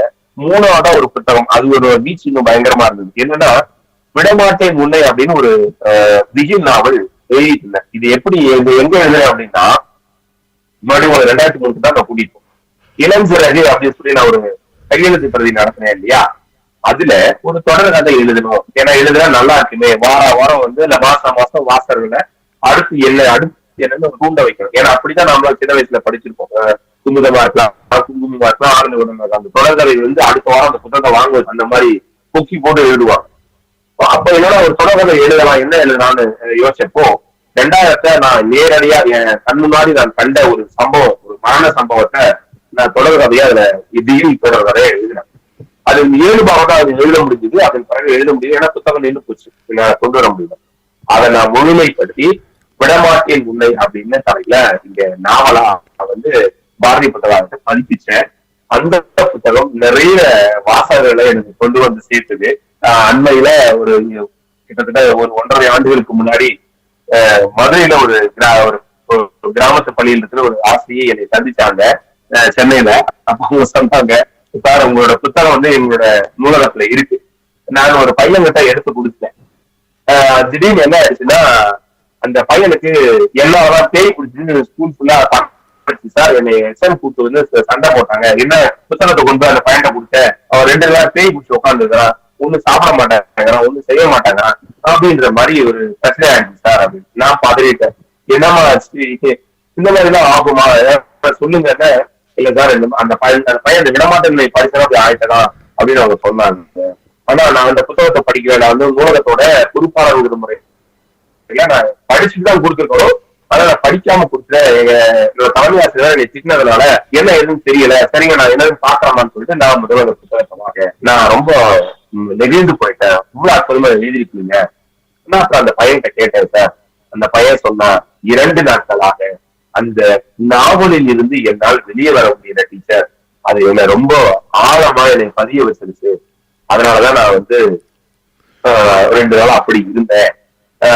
இது வந்து எல்லாருமே படிக்கணும், நிச்சயம் படிக்கணும், எல்லாரும் இது வந்து ஒரு அறிவை கொடுக்கக்கூடிய விஷயம் சொல்லிட்டு அவன் கைப்பட ஒரு லெட்டர் மாதிரி எழுதி ஒரு அந்த சாதாரண பேப்பர்ல அந்த நோட்டு பேப்பர்ல எழுதி எல்லாரும் படிக்கணும்னு சொல்லி அதை ஒட்டி அந்த லைப்ரரியிலே வச்சுட்டாங்களா நூலகத்துல. அந்த டீச்சர் வந்து எனக்கு சொன்னாங்க. இந்த மாதிரி ஒரு அனுபவத்தை அந்த புத்தகம் கொடுக்குது. அடுத்து புதிய தலைமுறை கல்வியில நான் பணியாற்றிட்டு இருந்த போது திருப்புமுறை அப்படின்னு ஒரு தொடர் ஒண்ணு என்னோட எடிட்டர் கருணாகரன் ஒரு வாய்ப்பு கொடுத்தாரு. ஒரு தொடர் எழுதுறதுக்கு வாய்ப்பு எல்லாம் பெரிய விஷயம் எனக்கு அவர் கொடுத்தாரு, நீ பண்ணுங்க அப்படின்னு. அது என்ன அப்படின்னா, யாரேனும் ஒரு விஐபி ரொம்ப கஷ்டப்பட்டு மேல வந்திருக்கணும், அந்த விஐபிகளை வந்து நீங்க நேர்காணல் பண்ணணும், நேர்காணல் பண்ணி நம்ம இதழுக்கு எழுதுங்க அப்படின்னா. அப்படி நான் முதல்ல சந்தித்தது யாருன்னா நம்முடைய ஈழத்தமிழர் உலகறிந்த வானொலி அறிவிப்பாளர், நமது அன்பு அறிவிப்பாளர் அப்துல் ஹமீத் அவர்கள். அவங்க சென்னைக்கு வரும்போது அவர்கிட்ட பேசி அவரை நேர்காணல் செய்து நான் முதல்ல எழுதுறேன். அதன் பிறகு மயில்சாமி அண்ணாதுரை ஐயா, அமுதா IAS, நடராஜ் IPS, சினிமாட்டோகிராபர், மேற்கு தொடர்ச்சி மலை படத்தோட ஒளிப்பதிவாளர் தேனி ஈஸ்வர், மலை வருமா வராதான்னு சொல்லக்கூடிய ரமணன் ஐயா, இன்னும் அப்புறம் வீணை காயத்ரி அம்மா, சாலமன் பாப்பையா, ஆர்னிகா நாசசா, இந்த மாதிரி ஒரு 20 ஆளுமைகள்ல 17 ஆளுமைகளை நான் புதிய தலைமுறை கல்வியில் இருக்கும்போது நேர்காணல் கண்டு எழுதிட்டேன். அது அப்புறம் கொரோனா வந்துருச்சு, வேற ஆயிடுச்சு, இதை கொண்டு வரணுமே அப்படின்ட்டு இப்படித்தான் ஜெயிக்காத தலைப்பை அது கொண்டு வரப்போ மேலும் ஒரு 3 பேரை உள்ள சேர்த்தேன். அது வந்து பெருமாள் முருகன் ஐயா, சேலம் ஆர்ஆர் பிரியாணி ஓனரு, எல்லாம் சேர்த்து அதை ஒரு புத்தகமா நான் கொண்டு வந்தேன். அதனோட வீச்சு வந்து இன்னும் ரொம்ப வீரியமா இருக்கு. இப்போ நடந்து முடிந்த சென்னை புத்தக கண்காட்சியில என்னுடைய புத்தகங்கள் 2 புத்தகங்கள் ரொம்ப அதிக விற்பனையாச்சு. அது ஒண்ணு என்னன்னா இப்படித்தான் தீட்டார்கள், இன்னொன்னு வந்து குறுக்கெழுத்து 60. தமிழ்நாடு அரசு பாடநூல் கழகத்துல குறுக்கெழுத்து புதிர்கள்னு புத்தகம் போட்டேன். அந்த புத்தகம் வந்து ஒரு 24 பிரதிகள் போட்டாங்க. 24 பிரதிகளும் வித்து போச்சு. சொல் விளையாட்டு வித்து போச்சு. இந்த சொல் விளையாட்டு குறுக்கெழுத்து புதிர்கள் தமிழ்நாட்டில் இருக்கிற 4000 அரசு பள்ளிகளுக்கு கொண்டு போகப்பட்டிருக்கு, கொண்டு சேர்த்திருக்கிறாங்க. சரி, ஒவ்வொன்றுமே எனக்கு ஒரு மன நிறைவை தந்த புத்தகங்கள் தான் ஐயா. அந்த வகையிலே மிக சிறப்பு. அதாவது சொன்னீங்க, பெற்ற பிள்ளைகள் எல்லாமே ஒரே மாகத்தான் இருப்பார்கள் என்று சொன்னீர்கள். அந்த வகையில் இருந்தாலும் கூட 2 நூல்களை தமிழ்நாடு அரசு பாடநூல் கழகம் வெளியிட்டிருக்கிறது என்பது பெருமகிழ்ச்சி. அது ஒரு சிறப்பு. அதற்கு நன்றிகள், வாழ்த்துக்களை கூறிக்கொண்டு இப்போ வந்து நம்ம பார்த்தோம்னா மின் இதழ்கள் இப்போ எல்லாமே இணையதளங்களிலே கிடைக்கக்கூடியதாக இருக்கிறது. அப்படியான இந்த காலகட்டங்களிலே இணையதளத்தினுடைய வளர்ச்சி அசுர வளர்ச்சி கண்டிருக்கிற இந்த சூழ்நிலையில் இந்த நூல்களுடைய வரவு அது எப்படியான, இந்த மின் இதழ்கள் எப்படியான தாக்கத்தை செலுத்துகின்றன? ரொம்ப பொதுவான கேள்வி. நான் 2006, 2008 நான் தினமணியில வேலை செஞ்சுட்டு இருந்தப்போ எல்லாரும் சொன்னது என்னன்னா, எதிர்காலம் வந்து இதை நோக்கித்தான், ஆன்லைன்ல தான். ஏன்னா எனக்கு ஆன்லைன்ல வேலை செய்யவே பிடிக்கல. சும்மா செஞ்சதையே திருப்பி காப்பி பேஸ்ட் பண்றது என்ன ஒரு வாழ்க்கை, என்ன ஒரு பத்திரிகையோட ஒரு கீழே என்ன சொல்ற சுதந்திரம், எழுத்து திறனுக்கு என்ன மதிப்பு அப்படின்ற மாதிரிலாம் ரொம்ப விரக்தி அடைஞ்ச காலங்கள். ஆனா இப்ப என்ன ஆயிடுச்சுன்னா, அப்போ பத்திரிகை துறை அந்த அச்சுத்துறை இருந்த உச்சம் வந்து இப்ப மேல மேல குறைய ஆரம்பிச்சது. ஏன்னா நீங்க சொன்ன மாதிரி மின்னூலோட வரவு அதிகமாயிடுச்சு. இதுல உண்மை என்னவென்று பார்த்தோம்னா, நாம அச்சிட்டு கையில் படிக்கிற புத்தகங்களுக்கு நிகராக மின்னூல்கள் படிக்கப்படுவதில்லை. ஆனா வாங்கி குவிக்கப்படுது. இது அந்த மின்னூல்கள் வாங்கி தரவிறக்கம் பண்றோம். நான் என்னையும் சேர்த்தா பண்றேன். ஒரு புத்தகம் நல்ல புத்தகம் கிடைக்குது, அதை நான் படிக்கணும்னு ஆசைப்படுறேன். அதை என்ன பண்ண டவுன்லோட் பண்ணி வச்சிடுறேன், என்னோட இந்த தரவிறக்கம் பண்ணி வச்சிடுறேன். மின்சார தடை ஒரு பிரச்சனையா இருக்குது, கண் பிரச்சனை, உடல்நலம் சார்ந்த பிரச்சனைகள் அதெல்லாம் நிறைய வருது. அப்புறம் பொருளாதார பிரச்சனைகளும் அதுக்கு வந்து ரொம்ப இடையூறா இருக்குது. அது எங்கேயுமே சில நேரங்கள்ல எல்லா இடத்துலயும் எடுத்து போய் படிக்க முடியும். ஆனால் அச்சு நூல்கள் அப்படி அல்ல. அதனால எங்கு வேண்டுமானாலும் எடுத்து செல்லலாம், படிக்கலாம். நிறைய பழங்காலத்துல ரொம்ப அரிய நூல்கள் எல்லாம் மீன்பதிப்பு கொண்டு வராங்க. அது ரொம்ப நல்ல விஷயம்தான், நான் இல்லைன்னு சொல்ல மாட்டேன். ஆனாலும் மிக சிறந்ததாக இருக்கக்கூடியது வந்து புத்தகங்கள் தான். நீங்க 1000 மின்னூறு கொண்டு வந்தாலும் அந்த கன நேரத்தில் நம்மை வந்து ஒரு சந்தோஷத்தை கொடுத்துட்டு போகலாமே தவிர, இந்த அச்சு புத்தகங்கள் போல் நம் மனசுல ஆழமாக பதிவையோ ஆழமான ஒரு தாக்கத்தையோ ஏற்படுத்தாது. இதை ஏன் அப்படின்னு சொல்றேன்னா, இதை என்னோட அனுபவத்துலதான் சொல்றேன். எப்படி அப்படின்னா, நான் வாழும் பதிப்பகம் இப்போ சென்ற ஆண்டு தான் ஆரம்பிச்சேன். சென்ற ஆண்டு ஆரம்பிச்ச போது என்ன அப்படின்னா, எனக்காக மட்டும் ஆரம்பிக்கல. நான் சின்ன வயசுல இருக்கிறப்போ எப்படி நான் எழுத்துத்துறையில பிரகாசிக்கணும், நான் நிறைய கதைகள் எழுதணும், நிறைய பாடங்கள் எழுதணும், இத்தனை பேருக்கு நான் எழுதி அனுப்பினாலும் நிறைய இதழ்கள் வந்து பிரசுரம் பண்ணல.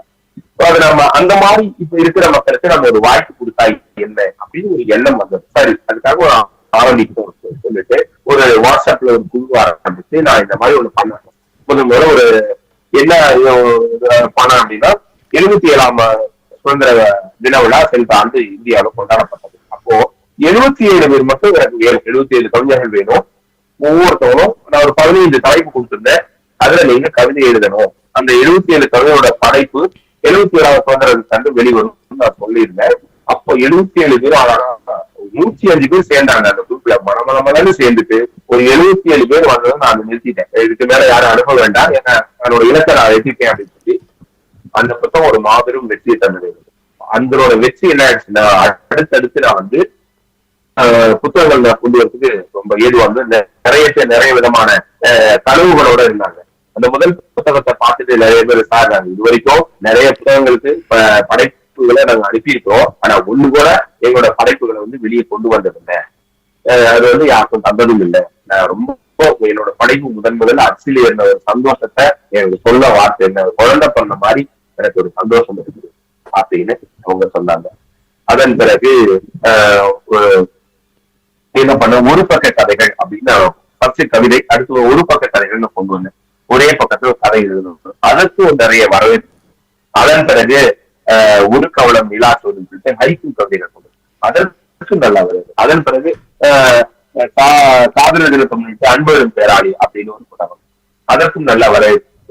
இப்போ இதுல வந்து பங்கேற்றவர்கள் அத்தனை பேருமே அந்த அதாவது மின்னஞ்சல், வாட்ஸ்அப் அதன் மூலமாக தான் நம்ம தொடர்பு கொண்டாலும் அந்த அச்சில் பார்த்த அந்த சந்தோஷத்தை அவர்கள் காணப்படுறதுல ரொம்ப நிகழ்ச்சியாகவும் மகிழ்ச்சியாகவும் சொல்றாங்க.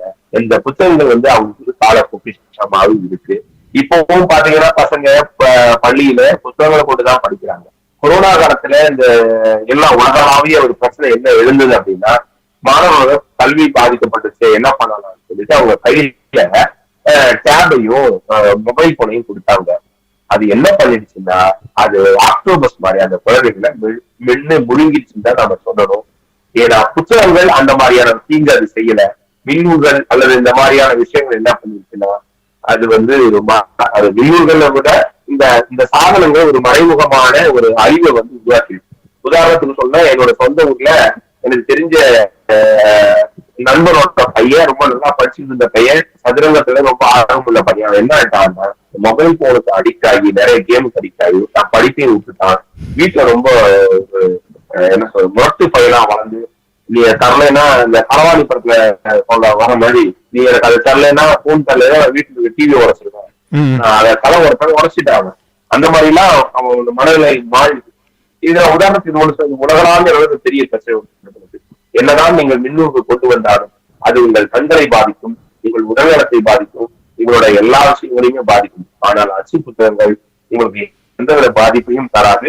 உங்களுக்கு மிகுந்த மன நிறைவையும் எப்போது வேண்டுமானாலும் எப்போ எந்த நேரத்தில் வேணுமோ எங்க எடுத்து போய் படிக்கின்ற கையை தரும். மின்னூல்கள் யாருக்குன்னா நாம ஒரு அரிய நூல்களை பத்திரப்படுத்துவதற்கு மின்னூல்களை பயன்படுத்தலாம். படிப்பதற்கு அது எப்பவுமே அது நான் சரியில்லைன்னு தான் நான் சொல்லுவேன். சரியா இருக்கக்கூடாது, சரியா இருக்காதுன்னு சொல்லுவேன். இன்னொரு 5-6 ஆண்டுகள்ல பாருங்க, உலகளாவிய ஒரு பெரிய பிரச்சனையா வரப்போகுது கண் சார்ந்த பிரச்சனைகள் தான் வரப்போகுது. ஏன்னா எல்லாருமே போன்ல மூங்கிட்டு இருக்கோம், எல்லாம் ஒண்ணு கண்ணாடி போடணும். இப்ப கண்ணாடி போடுற நிறுவனங்கள் தான் உலக பணக்காரங்க சிவசியான போறாங்க. கண் மருந்து ரொம்ப அதிகம் பண்ணி ஆகும். அந்த மாதிரி சூழல் வரப்போகுது. மிக சிறப்பு, அருமையாக அந்த மின் இதழ்களினுடைய தாக்கம் எப்படி என்கின்ற விடயத்தை பயந்தீர்கள். நிகழ்ச்சியை நிறைவு செய்கின்ற நேரத்துக்கு நாங்கள் நெருங்கிவிட்டோம். இருந்தாலும் கூட கடந்த பிப்ரவரி மாதம் நாம் சென்னை பல்கலைக்கழகத்திலே உலக வானொலி நாள் தினத்திலே சந்தித்த பொழுது சுடச்சுடவே என்னுடைய கையில் ஒரு நூலை கொடுத்தீர்கள், கவிதை நூல் கொடுத்தீர்கள். அன்றைக்கு தான் அந்த வெளியிட போகிறீங்க, வெளியிடுறதுக்கு முன்பாகவே என்னுடைய கையிலே அந்த நூலை கொடுத்தீர்கள். கிட்டத்தட்ட 90க்கும் அதிகமான கவிஞர்கள் கவிதை படித்திருக்கிறார்கள். அத்தனையுமே அருமையான கவிதைகள், மிகச் சிறப்பான கவிதை. நான் அன்று இரவுக்குள்ளேயே நான் விடுதியிலே வச்சு அவ்வளவு கவிதையை நான் படித்தேன். அத்தனை கவிதைகளும் காதல், அன்பு, தாய்மை போன்ற பல விடயங்களை வெளிப்படுத்தக்கூடியதாக இருந்தது. கூடுதலாகவே அன்பெனும் பேராளியன் என்ற தலைப்புக்கு ஏற்றவாறு அத்தனை கவிதைகளும் அமைந்திருந்தது. இந்த கவிதைகளை நீங்கள் எப்படி சேகரித்தீர்கள்? எப்படி இதை நீங்கள் அச்சுக்கு கொண்டு வந்தீர்கள்? ஒவ்வொரு புத்தகமுமே ஒரு பிரசவத்துக்கு சமாளியா அதை நம்ம வெளியே கொண்டு வருதுங்கிறது. நான் இதழியல் துறையில இருந்து அந்த 23 ஆண்டுகால அனுபவத்துல அது நிறைய நமக்கு அது கைவரப்பட்டதுன்னு தான் சொல்லணும். இந்த அன்பனும் பேராளி ஒரு 4வது படைப்பு. ஆக்சுவலா இது எப்படி கொண்டு வந்திருந்தோம்னா, காதலர் தினத்துக்காக இதுக்கு நான் வச்சிருந்த தலைப்பு என்னன்னா, காதலை மையப்படுத்தி எழுதணும், காதல் எனும் மாயவித்தை அப்படின்னு ஒரு தலைப்பு நான் மனசுல வச்சிருந்தேன். ஆனா என்ன ஆச்சுன்னா, சிலர் கேட்டாங்க, இந்த மாதிரி எழுதுனா நாங்க எழுத முடியாது, பெண்கள் எழுத முடியாது. இப்ப நான் காதலை எழுதுறேன்னா யார் வீட்டுக்காரர் என்ன சொல்லுவாரு, அல்லது எழுத பிரச்சனை எங்களுக்கு ஏற்படும், பள்ளி குழந்தைகள்லாம் என்ன நமக்கு எழுதுறாங்க, அவங்க என்ன பண்ணுவாங்க அப்படின்னு ஒரு கேள்வி எழும்போதுதான் எனக்கு உரசுது. ஆல்ரெடி ஆமா இல்லையா? அப்போ காதல்லாம் என்ன? அன்பு. அன்பை மையப்படுத்தி எழுதுங்க. ஆட்டு மேல இருக்கிற காதலை பத்தி எழுதுங்க, மாட்டு மேல இருக்கிற காதலை பத்தி எழுதுங்க, சைக்கிள் மேல இருக்கிற எது பத்தி வேணாலும் எழுதலாம். அன்புதானே. அப்புறம் அன்பெடு பேராளி மாத்தில நிறைய கவிதைகள் எழுதுறாங்க. நான் 2007 இருந்து 1999 நான் கவிதை எழுத ஆரம்பிச்சிட்டேன். அதனோட அனுபவம், அந்த பத்திரிகை துறையில் இருந்த அனுபவங்கள், சீர்தூக்கி பார்க்கறது, இது எல்லாமே சேர்ந்து இந்த கவிதைகளை தேர்வு செய்வதையும் செப்பமிடுவதையும் நிறைய உதவிகரமா இருந்தது. சில கவிதைகள் அப்படியே உள்ள வச்சிருக்கேன். நிறைய கவிதைகளை செதுக்கி நம்ம கவித்துவமா கொண்டு வந்திருக்கிறேன். இதோட வெற்றி அந்த ஒவ்வொரு படைப்பாளிகளும் தங்கள் கையில புத்தகமா பார்த்த போது அவங்க எங்கிட்ட பகிர்ந்துகிட்ட விஷயம் மிக சிறப்பா இருக்கும். அப்புறம் சொல்லியிருந்தாங்க, இந்த வானு பதிப்பகத்துக்கு நிறைய பேர் எனக்கு ரொம்ப உதவியா இருக்காங்க. இதோட பங்களிப்பாளர்தான் எனக்கு மிகப்பெரிய தூங்கு. சொன்னா இங்கிலாந்து ஈழத்தமிழரும் இங்கிலாந்து இருக்கிற பொறியாளருமான ஐயா சந்தையா ராஜமிலோகன் ஐயா தான் எனக்கு பெரிய பலம்னு சொல்லலாம். அவர் நிறைய விஷயங்கள்ல நமக்கு உற்சாகம் கொடுப்பாரு. அதே மாதிரி தமிழ்நாட்டுல நிறைய பேர் இருக்கிறாங்க. ஜோதி மீனாட்சி அம்மா, சிச்சராசி, ரம்யா லக்ஷ்மன், பொன் ஜோசப் ஐயா, இன்னும் நிறைய பேர் நான் சொல்லிக்கிட்டே போகலாம். நிறைய உறவுகளை டிசி ஜான்சன் பீகார்ல இருந்து, சவுதி அரேபியால இருந்து அப்துல் ரசாக்னு ஒருத்தர், மொரிசியஸ்ல இருந்து உமா அப்படிங்கிறவங்க, இந்த மாதிரி நிறைய உறவுகளை இந்த வார்ப்பதிப்பதன் மூலமாக நான் சம்பாதிச்சிருக்கேன். பல தமிழ் உறவுகளை அவங்களோட படைப்புகளை அச்சில கொண்டு அவங்களோட கொடுக்கும் போது அவங்களுக்கு பெருகின்ற சந்தோஷம் அதற்கு நிகழ் வேற எதுவுமே இல்லை. நிறைய சொல்லாத பேர்கள்லாம் இருக்கிறாங்க. அந்த ஒரு பத்திரிகை துறையில இருந்த அனுபவமும் இதழியல் துறையும் மற்றும் ஊடகத்துறையில என்னுடைய அந்த அனுபவங்கள் பல புத்தகங்களை இந்த மாதிரி செதுக்கிறதுக்கும் கொண்டு வரதுக்கும் உதவியா இருக்குதுன்னே சொல்ல முடியும். இறுதியாக நிகழ்ச்சியினுடைய இறுதி கேள்வியாக உங்களிடம் நான் ஒரு கேள்வி, அதாவது வந்து நீங்கள் பல நாடுகளுடைய நாணயத்தாள்கள் முத்திரைகள் போன்றவற்றை சேகரித்து வருகிறீர்கள். கிட்டத்தட்ட எத்தனை நாடுகளுடைய நாணயத்தாள்கள் இப்பொழுது உங்களது கைவசம் இருக்கிறது? என்கிட்ட இப்ப கிட்டத்தட்ட 68 நாடுகளுக்கு பக்கத்தால இருக்குதுங்க. நாணயங்கள் பாத்தீங்கன்னா இருக்கும் ஒரு 80 நாடுகள் இருக்கும். நான் எம்ஏ இங்க படிக்க வந்த போது இருந்து நான் ஆரம்பிச்சிட்டேன், தயாரிக்க ஆரம்பிச்சிட்டேன். இப்போ வரைக்கும் அதோட தொடர்ச்சி போய்கிட்டே இருக்கு. இதற்கு என்ன சொல்றது, எல்லாத்துக்குமே காரணம் எங்க அண்ணன் தங்க ஜெயசக்தி தான். அவரை பார்த்து நான் ஒவ்வொரு விஷயத்தையும் நான் புதுசா கத்துக்குவேன். அவர் ஏதாவது பண்ணாருன்னா அது எனக்கு பிடிச்சது, அதே மாதிரி நான் பண்ண ஆரம்பிச்சிருவேன். ஸோ அந்த மாதிரி நாணயங்கள் இருக்கு, தபால் இருக்கு, கரன்சிகள் எல்லாம் தயாரிச்சிருக்கேன். அது மட்டுமல்ல உங்க எல்லாருக்கும் நான் சொல்லிக்கிறேன், postcrossing.com ஒரு இணையதளம் இருக்கு. அதுல நீங்க உறுப்பினர் ஆகிட்டீங்கன்னா நீங்க ரொம்ப குறைந்த செலவுல ரொம்ப நிறைய நாடுகளோட போஸ்ட் கார்டையும் உங்க தபால் தலைகளையும் வாங்கிடும், உங்களுக்கே வந்து சேரும். அதையும் எனக்கு அறிமுகப்படுத்துனது அண்ணன் தங்க ஜெயசக்தி தான். இந்த வானொலியும் நாம பேசிட்டு இருந்த ஐரோப்பிய உலக தமிழ் வானொலியுமே அண்ணன் ஜெயசக்தியின் மூலமாக எனக்கு அறிமுகமானதுதான்.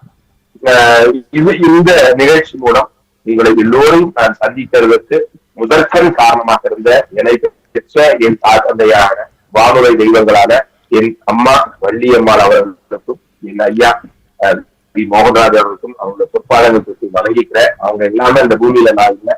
என்னுடைய ஒவ்வொரு வெற்றிக்கும் என் குழந்தைகளும் என் மனைவியும் துணையா இருக்கிறாங்க.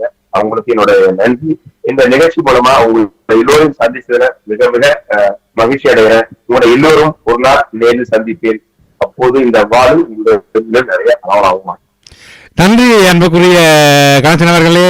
உங்களையும் அதாவது வந்து அந்த மாநாளி தின நிகழ்வுக்கு அன்றைய தினம் சென்னை பல்கலைக்கழகத்துக்கு என்னை அழைத்து வந்த முனைவர் பாட்டழகன் அவருடைய துணைவியார் அவர்களையும் இந்த வேளையில் அவர்களை நினைவுபடுத்தி அவர்களுக்கும் நன்றிகளை கூறிக்கொண்டு அவர்களை என்னை அழைத்து வந்தபடியாகத்தான் உங்களை எல்லாம் சந்திக்கக்கூடிய ஒரு அற்புதமான வாய்ப்பு என கிடைத்தது. அதோட அன்று சென்னை வானொலியினுடைய அத்தனை ஆளுமைகளையும் ஒரே மேடையிலே பார்த்தோம், உங்களையும் பார்த்தோம். அந்த வகையிலே தொடர்பு கிடைத்தது. உங்களை எப்படியாவது இந்த வானொலிக்கு எடுத்து வர வேண்டும் என்று பல நாள் முயற்சி பண்ணினேன். இருந்தாலும் கூட எனக்கு சந்தர்ப்பம் கிடைக்கவில்லை. நான் நாளை ஸ்வீடனுக்கு செல்ல வேண்டும். இருந்தாலும் இன்றைக்கு எப்படியாவது இந்த நிகழ்ச்சியை செய்து முடித்துவிட வேண்டும் என்றுதான் அன்றைக்கு நிகழ்ச்சிக்காக வந்திருக்கிறேன். மிக்க மகிழ்ச்சி. உங்களை இந்த வானொலி ஊடாக உலக பரப்பிலே உங்களோடு பேசியது, கதைக்கப்போற நிகழ்ச்சி ஊடாக நிறைய விடயங்களை கதைத்தது திருப்தியாக இருக்கிறது. கனடா நேயர்கள், உலகளாவிய நேயர்கள், தமிழ் வானொலிய அனைத்து கலையங்கள் அறிவிப்பாளர்கள் சார்பிலும் நேயர்கள் சார்பிலும் உங்களுக்கு மனமார்ந்த நன்றிகளை கூறிக்கொள்வதோடு உங்களது பணிகளுக்கு இடையிலே நான் கேட்டதற்கணங்க இந்த கதைக்க போற நிகழ்ச்சியிலே இணைந்து நிகழ்ச்சியை திறப்பித்தமைக்கும் எமது வானொலி நேயர்கள் சார்பிலே நன்றிகளையும் வாழ்த்துக்களையும் கூறிக்கொண்டு மீண்டும் ஒரு நிகழ்வோடு நேரடியாகவோ அல்லது வானொலி ஊடாகவோ சந்திப்போம் என்று கூறிக்கொண்டு விடைபெற்றுக் கொள்வோம். நன்றி, வணக்கம் அன்புக்குரிய கணேசன் அவர்களே. விஷ்ணு செல்வராஜ் ஐயா அவர்களுக்கு ரொம்ப நன்றி. உங்களோட அந்த பொறுமை, உங்களோட கேள்வி கேட்டது ரொம்ப அற்புதமா இருந்தது. மிக்க நன்றி. நீங்கள் கேட்டுக்கொண்டிருந்தது சர்வதேச தமிழ் வானொலி பிரான்ஸ் யுகம் வானொலி கனடா கதைக்க போகிற முயற்சி இத்துடன் நிறைவடைகிறது. உங்களிடமிருந்து நன்றி புரிய விடைபெறுவது உங்கள் அன்பு பாலு என்கிற நன்றி, வணக்கம். நன்றி, வணக்கம். நேயர்கள் இதுவரை கேட்டது கதைக்க போகிறோம். இன்றைய கதைக்க போகிறோம் நிகழ்ச்சியிலே இணைந்து என்னோடு கதைத்தவர் பிரபல ஊடகவியலாளர், தமிழகத்தில் இருக்கிற பாலு தொலைக்காட்சியினுடைய நிறுவனர் திரு கணேசன் அவர்கள். மீண்டும் இன்னும் ஒரு கதைக்க போகும் நிகழ்ச்சியிலே இன்னும் ஒரு ஆளுமையோடு இணைந்து கொள்வோம். தொடர்வது உங்களது உள்ளம் கவர்ந்த ராகங்கள். இணைப்பிலே வந்திருக்கிற அன்பு உறவை வரவேற்றுக் கொள்கிறேன். வணக்கம். வணக்கம் ராதாகிருஷ்ணன், எப்படி இருக்கீங்க? நலமா இருக்கிறோம் ராதாகிருஷ்ணன், நீங்க எப்படி இருக்கிறீங்க? ஓ, நலமா இருக்கின்றேன். இந்த சந்தோஷம் வானிலையில் என்று ஆமாம் என்று இந்த கதைக்க போற நிகழ்ச்சிக்காக கண்டிப்பாக வர வேண்டும் என்பதற்காக என்று வர வேண்டுமா? ஆமாம் ஆமாம். நாளைக்கு சிவலிங்கப்பனா மீண்டும் 1 மாதம் 2 மாதம் ஆகும் வருவதற்கு. அந்த வகையில் இந்த நிகழ்ச்சியை எப்படியாவது முடிக்க வேண்டும் என்று சந்தர்ப்பத்தில் பார்த்து எனக்கு கண்டிப்பான சத்தன்மை கிடைத்தது. கேட்டீர்களா நிகழ்ச்சியை? 10 நிமிஷம் ஆரம்பிச்சு 15 நிமிஷம் கேட்டுக்கொண்டே இருந்தேன். அதான் உடனே எடுத்தேன், பார்த்து முடிய உடனே எடுத்து பார்த்து. நன்றி. எப்படி இருக்கிறது கனடா இன்றைக்கு? என்ன சொல்றது சொல்லணும்? கனடா மெதுவான குளிர், பெரிய அட்டகாசமான குளிர் இல்ல. பிரான்ஸ் எப்படி இருக்கேன்?